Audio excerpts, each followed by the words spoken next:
So the story goes. A long time ago, there were no TVs, smartphones, or computers. In fact, most people didn't even know how to read. So what did they do in their free time? They listened to stories. Storytelling is one of the oldest forms of entertainment.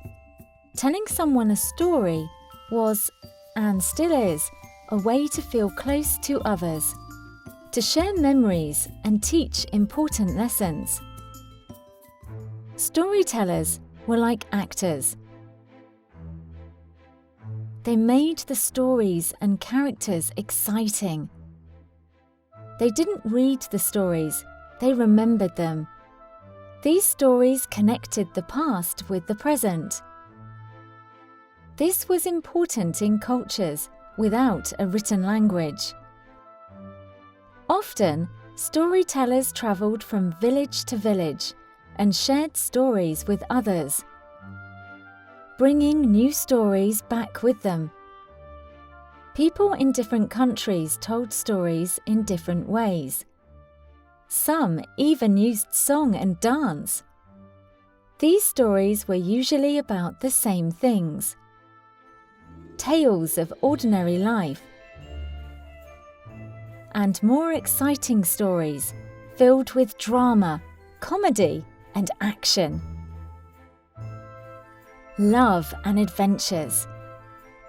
We know these old stories because people collected them. There were a number of famous European story collectors, like Charles Perrault.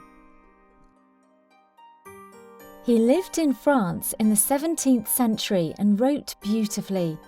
As an old man, he started to collect popular old stories for children. For example, Little Red Riding Hood or Sleeping Beauty.